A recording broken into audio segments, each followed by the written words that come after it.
Okay, why don't we go ahead and get started? Hello, everyone, and welcome back to ECS 2210. This week, we're going to continue our discussions on bipolar transistors, and we're going to discuss a few other topics remained from the chapter 4 of the textbook. So, we're going to discuss early effect, what does it mean, and how it affects our large and small signal models of our transistors. Then we're going to discuss about transistors or bipolar transistors in the saturation region. So up to now, whatever we've been talking about was the active linear region. We're going to now talk about what happens when the transistor goes to saturation, and then, well, how it happens and how we should treat the transistor in saturation.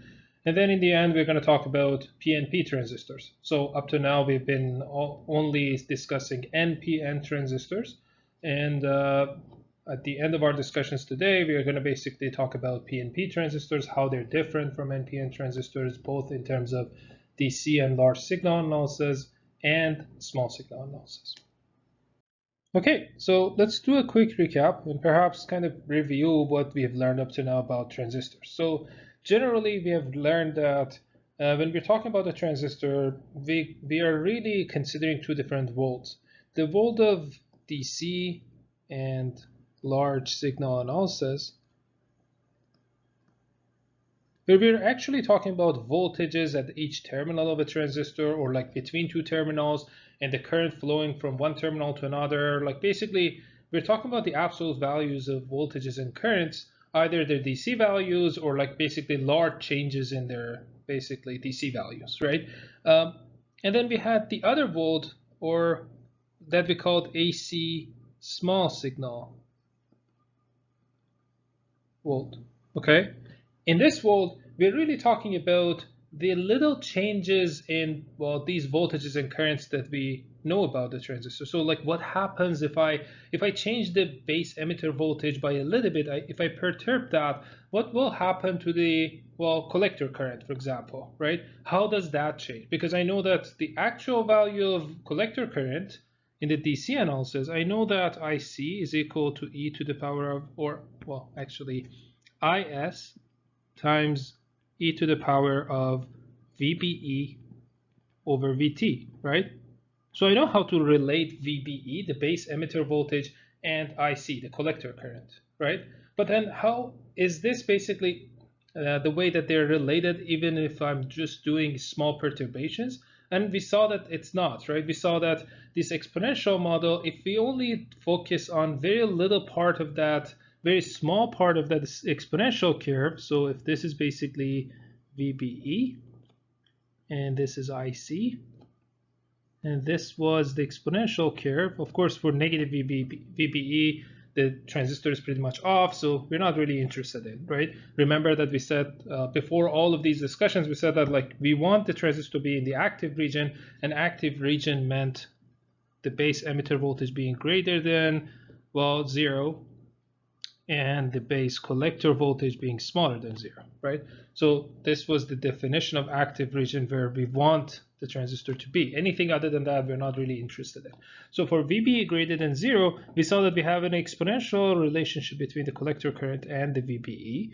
And then, well, but we also saw that if I only focus on this little part, or this little point, or this little point in the curve, and if I just perturb VB a little bit around each of these points, the changes in the IC with respect to those changes are going to be linear, right? And then since the slope of the curve here is greater than here and is greater than there, I can actually assume that I'm going to get a better gain, better current over voltage gain out of my transistor as an amplifier. Like the rate of change, the delta IC, this is the current to voltage gain. This is how I define the current to voltage gain. The delta IC over the delta VBE, meaning that rate of change in the IC over the rate of change in the VBE is going to be greater and greater if the slope is bigger and bigger, right? So we said that like generally we would like to be operating in these kind of points, and based on that we kind of define operating point. What does operating point really means? But we said that we want to be at higher slope operating point, the one that I haven't erased right now, so this point, right? So we want to operate there, but then, well, the trade-off would be, well, I have to actually have higher current. Higher value of current means higher value of power consumption, which is something that I don't like. Okay, but other than that, the most important thing about all these analyses was that there are two different volts when we're talking about small perturbations and the actual value of VBE and IC and, well, other currents and voltages of the transistor. So when we're looking at the transistor from a DC and large signal point of view, there are maybe two groups of equations that are actually useful for us. And those are the only equations that we're going to use to do any kind of a circuit analysis in the any kind of bipolar based circuit analysis. So one group is just one equation, the one that I just showed to you. So this exponential equation. And the second group of equations that you can actually use is how the current of each terminal of the transistor are actually related to each other. So for example, how the IC is related to IB, it's beta IB. And whenever you hear beta, just imagine a big number, somewhere between 50 to 200, right? I myself, I always imagine 100, unless the question tells me something else, right? So whenever you hear beta, think about 100. So we know that collector current is like 100 times bigger than the base current. Emitter current is beta plus 1 base current, right? So basically 101 times. So like based on this, you can actually assume that, you can imagine that why a lot of times it's not a really bad approximation to say collector and emitter currents are pretty much equal to each other.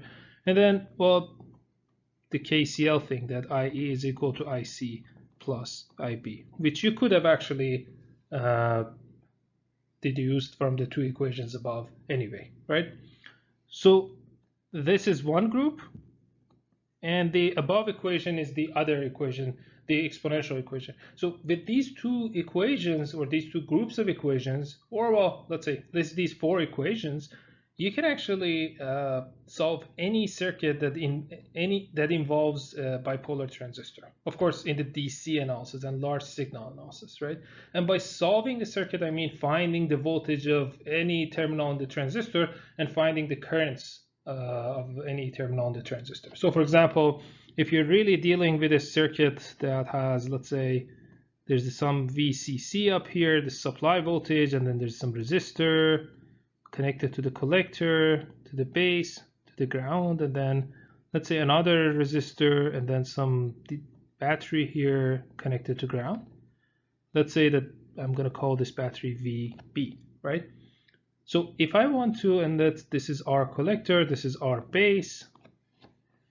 If I want to know every current and every voltage in this circuit, of course, I should have some givens. Like for example, the resistor values are probably given to me, the VCC and VB are given to me, and probably the beta and IS are also given to me. And I know that VT is always 25-26 millivolts, right?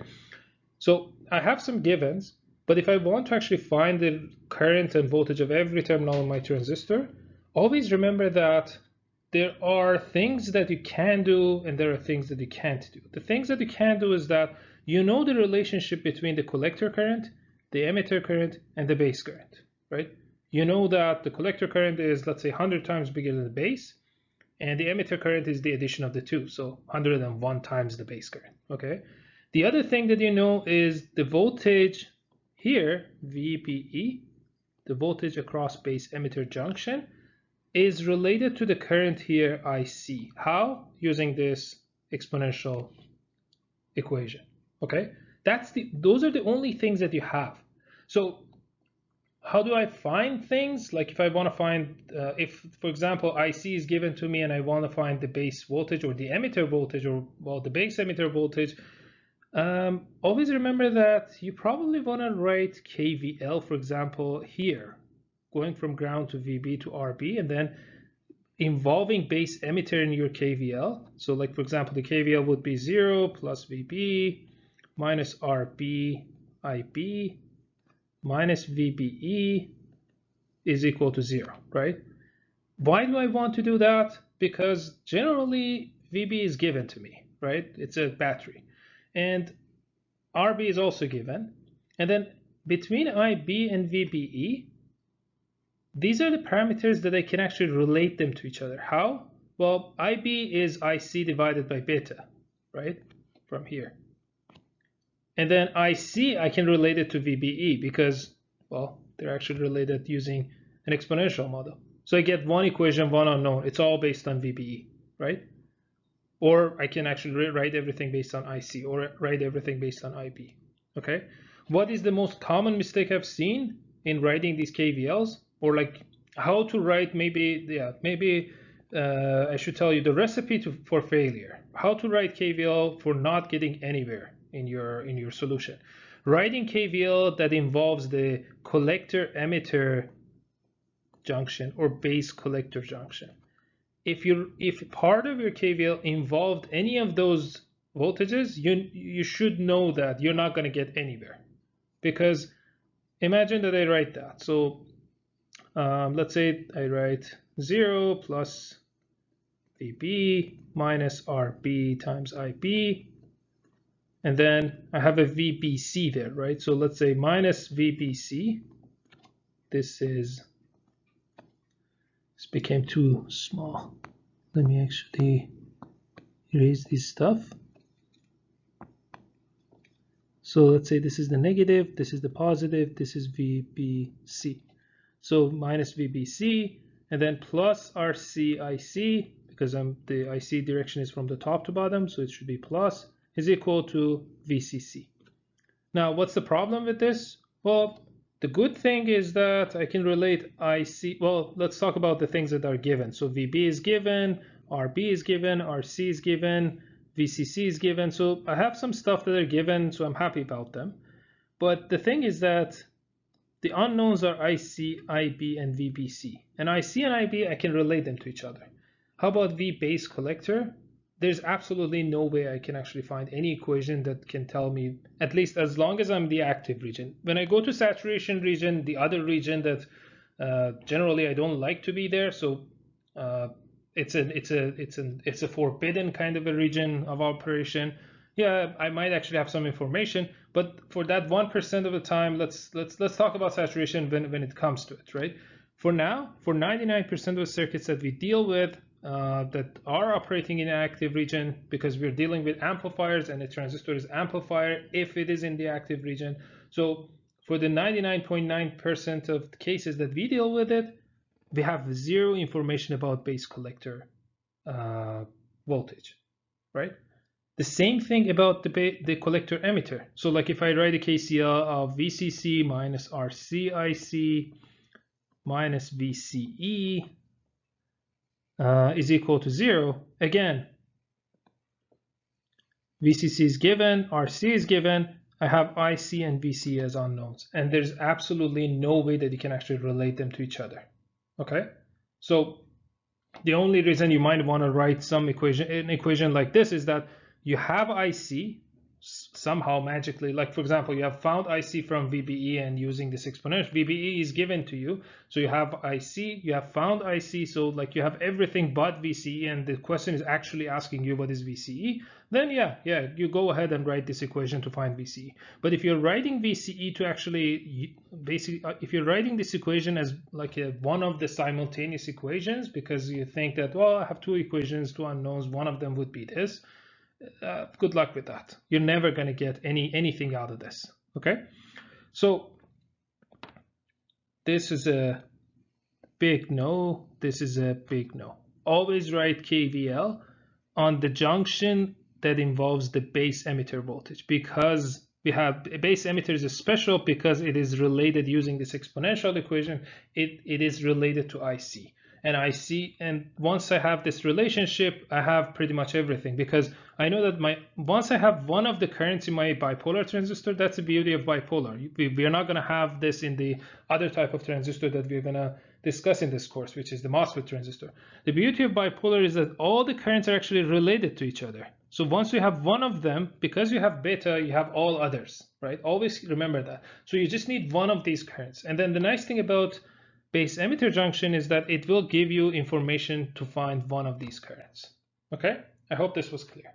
Now, moving on to the second part of our volt, which is the AC small signal analysis, the first thing to remember is that you never start doing a small signal analysis unless you have some information about the collector current of the transistor, and I'm talking about the DC value of the collector current of the transistor, and basically perhaps that's good enough. So as long as you have this, you're allowed to actually start using small signal. Why?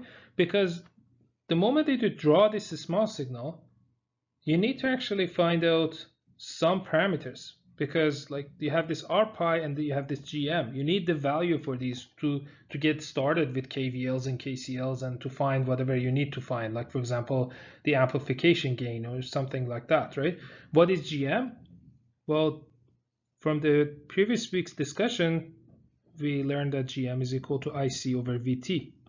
VT is something that is given, that's the 25-26 millivolt thermal voltage, but IC is something that you have to first find. So unless IC is given to you or unless GM is given to you, you don't start with small signal. You always start with the DC analysis. You figure out everything about the DC operating point of your transistor, and then you're allowed to start small signal analysis. How about RPi? Again, RPi is actually beta over GM. So to find RPi, you should first calculate GM, and for GM you need IC. And beta is always given, so we shouldn't be worried about that. Okay, so again, let's zoom out a little bit and step back and look at these two boards again. We talked about the details of it, but always remember, when we're talking about a transistor with a symbol like this, and when we're doing DC analysis, we're talking about the voltages and currents of the transistor in basically the DC voltages. So like this is VC, this is VE, and like basically we have IC, IB, and IE, right? So if you want to find the voltages and currents of the different terminals of your transistor and the difference between them and whatnot, you need to actually use the large signal model. And you have these four equations or two groups of equations that will help you to do that, right? When you want to actually talk about how much gain you have in your amplifier, or like basically if you're talking about the changes in your transistor, like the rate of change, for example, delta IC over delta VBE that we talked about up here, or any kind of other changes. So you're going to use this model whenever you're talking about changes in these voltages and currents. You're not talking about the absolute value of these currents. So whenever I tell you that the gain of this transistor, for example, if I connect this VB, for example, to some signal source, let's say this is a microphone, right? And then I connect that to a battery to ground. And we learned that last time, why do we need a battery? Because we wanted to bias this transistor to a certain operating point that actually gives us any gain, right? And then let's say this is a resistor to some other battery to ground. Okay, and let's say emitter is just connected to ground. So if I tell you that my microphone signal, I'm going to call it V in, and the collector, I'm going to call it the voltage between collector and ground, I'm going to call that V out. Okay, so if that is the case, and if I ask you what is V out over V in, what is the gain of this transistor, I'm not really asking about the voltage at the collector over the voltage at the base. That's one of the most annoying and most common mistakes that students do. They just calculate, they do DC analysis, and they find VC and they find VB, and they say, well, VC is like, I don't know, 3 volts and VB seems to be 1.3 volts. So the gain is going to be 3 over 1.3, right? That's really bad, because I'm not really talking about the actual voltage at the collector and the actual voltage at the base. I'm talking about if I have a signal on top of this 0.7 volts that I had here that has little perturbations, and by that I mean like 1 millivolts up and down, right? how much the V out is going to change because of that. Yeah, I know that, like, for example, your V out is 3 volts, and I know that your base voltage is, let's say, 0.7 volts, right? But I'm not talking about the absolute value of the V collector and V base. I'm talking about how much V collector will change if I change V base a little bit, right? And then for that, you need to actually look at the small signal model, right? And then you'll realize that, for example, that change becomes, like, for example, the ratio might be 10, 20, 30, depending on this GM, right? We'll realize that the ratio is actually, it's a linear ratio. First of all, it's a constant ratio, so they have a linear relationship. The changes have a linear relationship, but and then basically this ratio is actually not set by the actual value of this collector or the base. They're actually set by the where do I stand on this basically curve, this exponential curve that we discussed a lot about it, and what is the slope of this curve at that point, right? What is the slope of the curve for that point that we are standing at, right? So if I'm hoping all of these kind of make sense to you all, we're going to solve a lot of examples both in the assignments and also today during the lecture. But perhaps the best example to go back and look at, if any of this sounds confusing to you, is the last example that we solved in the previous week's lectures.